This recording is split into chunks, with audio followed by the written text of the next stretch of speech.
The last transformation we talk about is stretching and compressing. By means of stretching, we are pulling apart the object. Suppose the original item is a circle like this, alright? We do a vertical stretch.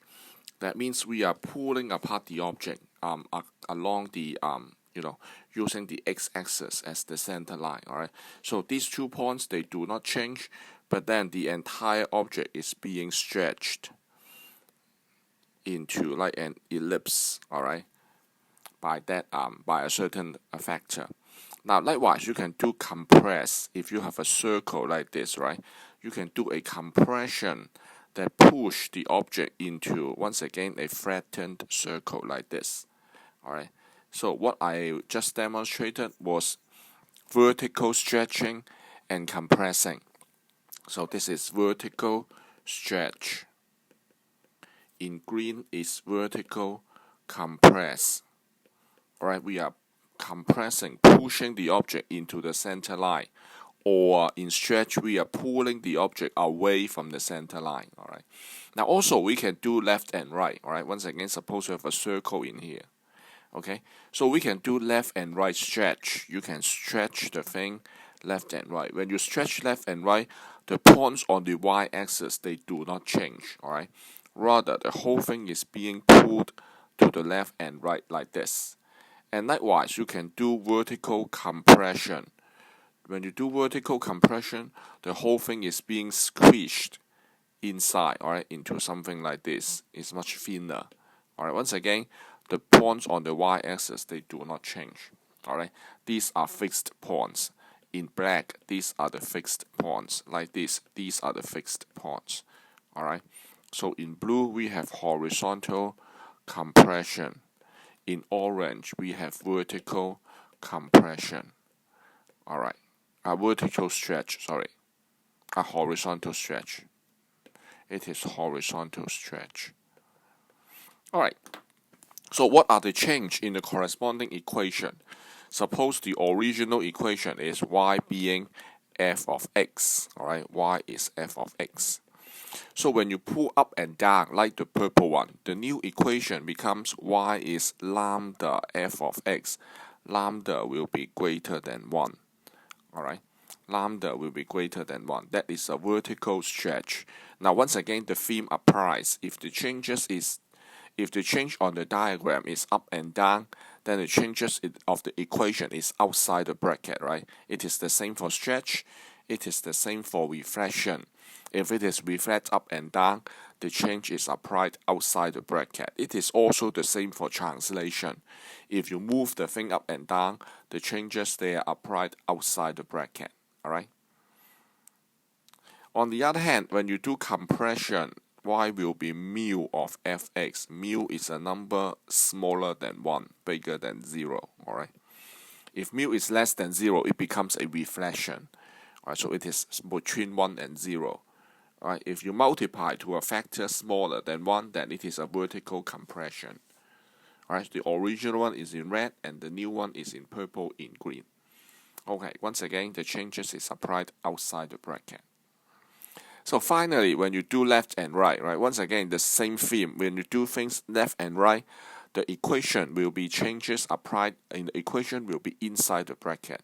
So when you compress horizontally, the new equation becomes, when you do horizontal compression, the new equation becomes y is f of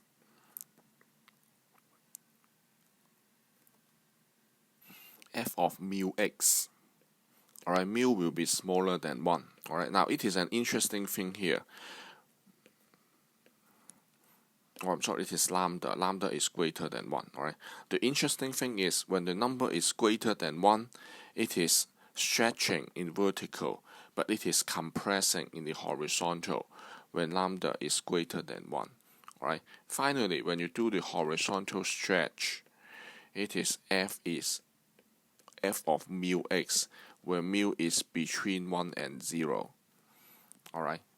So if the number is greater than 1, if you multiply to a number greater than 1, in vertical case, that would be a stretching for greater than 1. Alright, but if the number is inside the bracket greater than 1, it is a compression for the horizontal case. All right, so it is exactly opposite for the compression and the for the vertical and horizontal. Vertical greater than 1 is larger. Horizontal greater than 1 is in fact smaller. All right, I think the whole idea is best demonstrated with sine the wave function. All right, so let's put the sine formula in here, and I will show you these 4 different equations. And in blue we have y is sine 2x. All right. In orange we have y is sine half x. In green we have y is half sine x. In purple we have y being 2 sine x. All right. So we see this multiplies by 2 or divide by 2 inside and outside the bracket. And the original one, of course, is y is sine x. All right. So the graph for y is sine x will be kind of like this. All right, this is in red, y being sine x. Now the purple one and the green one is simple. The purple one is to stretch it up, stretch it by 2 times. All right. So it's twice as high and twice as deep. So this is roughly what you see for the purple one. Y is 2 sine x. And the green one will be a vertical compression. So the green one will be kind of like this.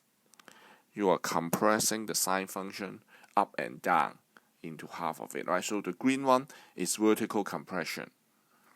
You compress the graph into something like this, okay? The green one is vertical compression.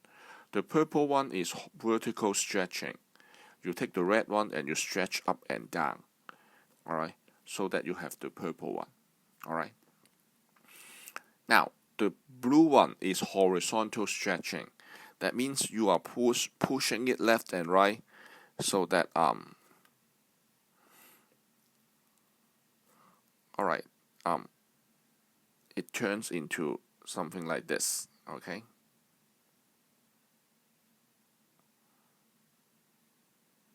All right, kind of like this. And the next one will be like here, all right. You are push them together towards the center line, all right, when you do the left-right compression. That is the blue one. And finally, the orange one. The orange one, you are pulling it apart along the horizontal direction, so it becomes something like this, all right. It becomes something like this.